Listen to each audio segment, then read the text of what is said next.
साथियों नमस्कार, मेरा नाम है पवन कुमार। आपका स्वागत है हमारे इस कार्यक्रम में। हम अंबेडकर नगर पहुंच गए हैं। यहाँ पर आज आकाश आनंद जी आएंगे और अपनी जनसभा को संबोधित करेंगे। हमारे साथ राम निर्विरोध जी हैं और उनसे बात करेंगे और जानेंगे कि क्या माहौल है चुनाव का। जी सर, क्या स्वागत है आपका। बहुत बहुत धन्यवाद। यहाँ चुनाव का माहौल बहुत अच्छा है। बहुजन समाज पार्टी यहाँ भारी मतों से जीतेगी। ये अंबेडकर नगर लोकसभा चुनाव, चूँकि ये माननीय बहन जी के कर्म भूमि रही है।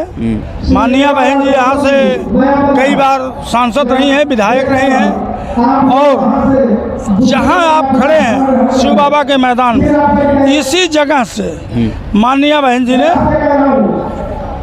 जिले का सृजन किया है। और जिले का सृजन ही नहीं किया बल्कि जिले का सभी विकास कार्यों का भी माननीय बहन जी ने ये करने का काम यहाँ किया है। अच्छा, यहाँ पर अगर कलेक्ट्रेट बना है, विकास भवन बना है, आप कचहरी बनी है, कोर्ट बनी है, एकलव्य स्टेडियम बना है, 2 इंजीनियरिंग कॉलेज बना है, बालिकाओं के लिए डिग्री कॉलेज बना है, तो ये सारे के सारे काम जो है माननीय बहन जी के शासनकाल में हुआ है। माननीय बहन जी ने ये कार्य करवाने का काम किया है। अच्छा, जहां आप खड़े हैं इसी के ठीक सामने देखिए इंजीनियरिंग कॉलेज है।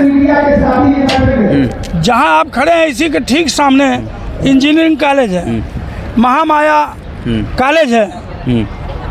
तमाम चीज़ें यहाँ पर हैं। जो भी आज तक हुआ है सब कुछ माननीय बहन जी ने करने का काम किया है। बाकी तो समाजवादी पार्टी की सरकार रही हो, भारतीय जनता पार्टी की सरकार रही हो, ये सिर्फ जुमलों की सरकार रही है, धोखेबाजों की सरकार रही है।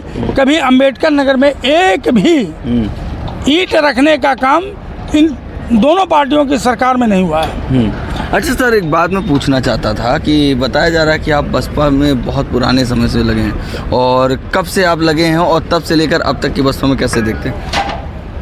मानवर कहना, चूँकि 3 मार्च सन 83 को जी 1983 को मैं DS4 में काम करना शुरू किया हूँ जी। उस समय मानवर कांसीराम साहब बाम सेब बनाए थे, बाम सेब के बाद DS4 बनाए थे और उस समय मेरा छात्र जीवन था। अच्छा, मैं उस समय से छात्र राजनीति में भी था और माननीय कांसीराम साहब के विचारों से जी वो दिल में घर कर गया, दिल दिमाग में बैठ गया। तब से इस बहुजन मूवमेंट के लिए मैं काम कर रहा हूँ।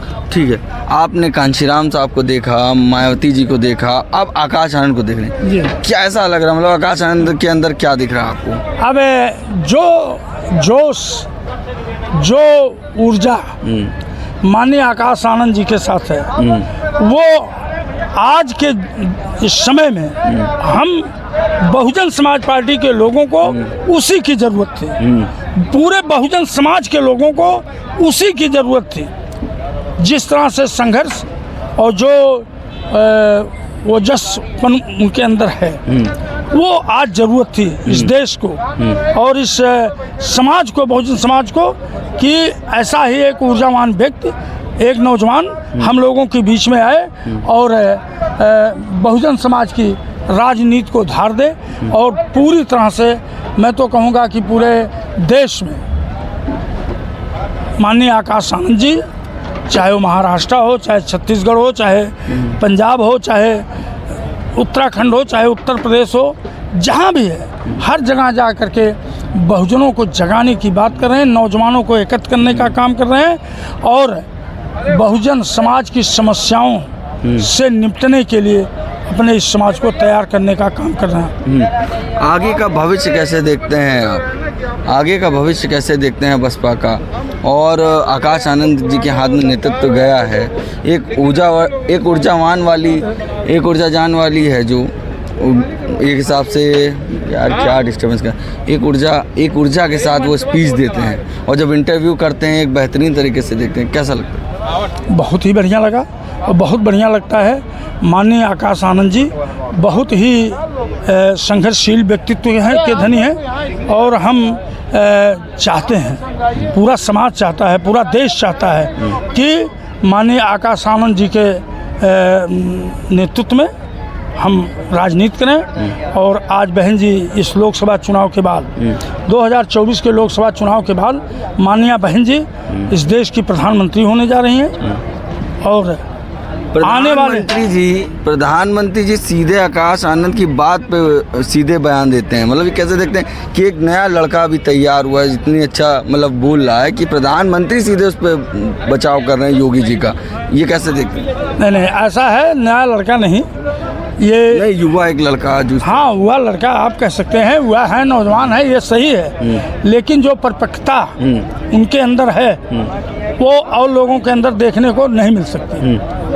और देश को आकाश आनंद से काफ़ी उम्मीदें हैं और मुझे विश्वास है, इस साथ पूरे बहुजन समाज को विश्वास है कि आकाश आनंद इस देश के नौजवानों को, किसानों के, बहुजनों के जो उनसे अपेक्षा है उस पर वो खरा उतरेंगे। अच्छा, ठीक है। और भी लोग हैं। सर, क्या नाम है आपका? रमाशंकर शर्मा, विधानसभा कोषाध्यक्ष जलालपुर। अच्छा, थोड़ा सा इधर आइए जी। कब से बसपा में काम कर रहे हैं? हम 97-98 सदस्यता फार्म भरे हैं पार्टी का। अच्छा, कैसे देख रहे हैं नए नेता को? आज आकाश आनंद जी की रैली है, लोगों को बहुत अच्छा, बहुत अच्छा। क्या आपने कोई भाषण उनका सुना अभी तक? अभी भाषण नहीं सुने हैं, लेकिन न्यूज़ पेपर माध्यम से जानते हैं। हाँ। करीब से अभी नहीं सुने, आज आए हैं। हाँ। और मैं बहुत खुशी हुई कि आज हमारे ज़िले में आ रहे हैं नेशनल कोऑर्डिनेटर साहब, और हमें बड़ा उत्साह है, हमारे साथ के लोगों को बहुत बड़ी उत्साह है। अच्छा, हाँ। तो आकाश आनंद जी को बेहतर नेता समझ रहे हैं कि नहीं, जिस हिसाब से युवाओं की बात रख रहे हैं?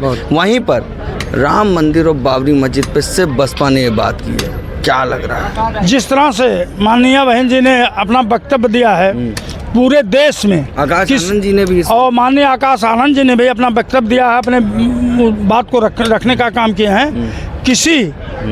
किसी नेता के अंदर वो दम नहीं है ना, वो हैसियत है कि वो उस पर बोल सकें। अच्छा, ठीक है। तो हमारे साथ एक और साथी हैं, युवा साथी हैं, इनसे बात करेंगे और जानेंगे। सर, क्या नाम है आपका? मेरा नाम अरविंद गौतम है। पूर्व में मैं जिला अध्यक्ष रह चुका हूँ इस अम्बेडकर नगर जनपद का, और इस समय प्रभारी अम्बेडकर नगर जी। अच्छा, आज आकाश आनंद का यहाँ कार्यक्रम है, आप भी युवा हैं। जी। क्या नज़रिया है आकाश आनंद का यहाँ पे युवाओं में? तमाम लोगों से बात हुआ होगा। माननीय प्रदेश अध्यक्ष जी के साथ जो है हमारे सभी कोऑर्डिनेटरगण जो है जिला कार्यालय पे बैठक करने का काम किया, और तमाम जिम्मेदार पदाधिकारियों को निर्देशित किया कि आप नौजवानों में जाएं और माननीय आकाश आनंद जी का जो कार्यक्रम लगा है उसको बताने का काम करें। चूँकि हम लोग बहुजन समाज पार्टी के अनुशासित कार्यकर्ता हैं, तो हम लोग जब क्षेत्रों में गए, गाँव समाज में जब जाने का काम किया, तो नौजवानों में बड़ा उत्साह है। माननीय आकाश आनंद जी जिस तरीके से जो है बहुजन समाज पार्टी का, चूँकि माननीय बहन जी नेतृत्व कर रही हैं, लेकिन इस समय माननीय आकाश आनंद जी जो है उत्तर प्रदेश के और अन्य प्रदेशों में जिस तरीके से वो रैलियाँ कर रहे हैं, बड़ा मतलब उत्साह है नौजवानों में।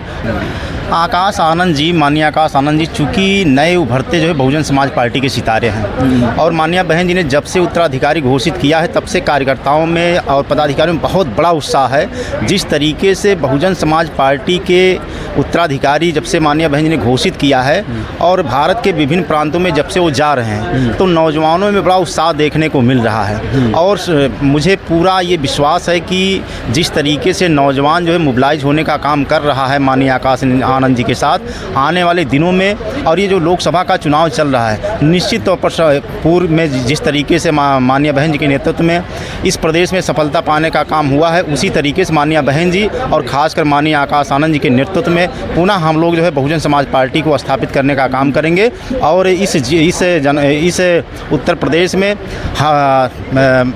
मतलब बड़ी संख्या में सांसद बनाने का काम करेंगे। एक सवाल करते हैं थोड़ा सा चुनाव से हटकर, बात करते हैं यहाँ युवाओं की, तो बहुजनों पे चर्चा करने के लिए तमाम नेता हैं। जी। तब आए दिन नेता डेवलप किए जाते हैं, उनको भेजा जाता है। जी। चाहे वो चंद्रशेखर हो, जब बहुजनों की बात वो करते हैं मगर एक सीट पे लड़ते हैं और युवाओं में अपने क्रेज बनाते हैं। वहीं आकाश आनंद ने एक बात कही थी कि जिस तरह से आप हुड़दंग करके करते हैं, जो केस होते हैं, FIR होती हैं, उससे फिर वो हट जाते हैं और वो बच्चे अपने परिवार के तहत झेलते हैं। इस पे क्या रहे? मैं आपको कहना चाहता हूं कि जब बाबा साहब अम्बेडकर जी इस देश में संघर्ष करने का काम कर रहे थे, आंदोलन चलाने का काम कर रहे थे, तब भी बाबा साहब अम्बेडकर के उस दौरान में भी जो है बहुत सारे लोग जो है बाबा साहब अम्बेडकर का विरोध किया करते थे। माननीय मसीहा कांशीराम साहब हम लोग के बीच में आए, तमाम तरीके से उनके ऊपर आरोप लगने का काम हुआ और माननीय बहन जी जब नेतृत्व करने का काम करी तो तमाम तरीके से उनको भी जो है हतोत्साहित करने का काम किए।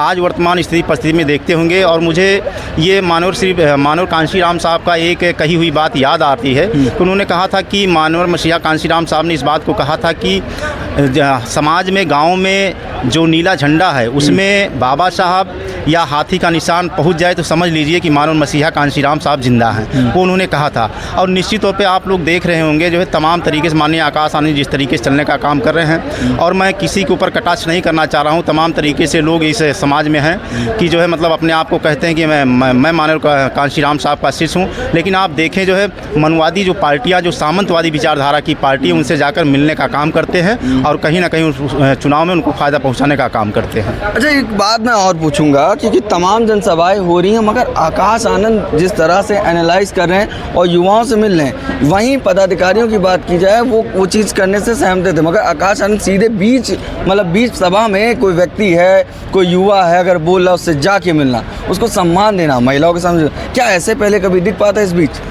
हाँ, बड़ी खुशी हो रही है कि जिनको माननीय बहन जी उत्तराधिकारी बनाने का काम करी हैं वो हमारे भविष्य के नेता हैं और बड़ी मतलब इतना ऊर्जा हम लोगों के बीच में आ रहा, चूँकि हम भी नौजवान हैं और नौजवानों की ही बात मैं कर रहा हूँ। मैं देखता हूँ कि नौजवानों में इतनी खुशी है, जिस तरीके से माननीय आकाश आनंद जी अगर वो भाषण दे रहे होते हैं, कोई कार्यकर्ता, कोई नौजवान जो है अगर मतलब उस टॉपिक पर छेड़ देता है तो उसको जो है मंच पर बुलाकर भाषण दिलाने का काम करते हैं। और हम देखते हैं कि माननीय आकाश आनंद जी सभा चल रही, सभा के बीच में पहुंचकर जो है नौजवानों को उत्साह बढ़ाने का काम करते हैं। जो हमारे वरिष्ठ पदाधिकारी हैं उनको भी उत्साह बढ़ाने का काम करते हैं, ऊर्जा देने का काम करते हैं। और ये हमारे बहुजन समाज पार्टी के जो कार्यकर्ता पदाधिकारी हैं, कहीं ना कहीं बहुत बड़ा ऊर्जा मिल रहा है। और आने वाले भविष्य में जो माननीय मसीहा कांशीराम साहब का ये चाहत थी कि इस देश में हम लोग बहुजन समाज को हुक्मरान बनाने का काम करेंगे, कहीं ना कहीं उसमें हम कामयाबी की तरफ हम देख रहे हैं उसको। ठीक है।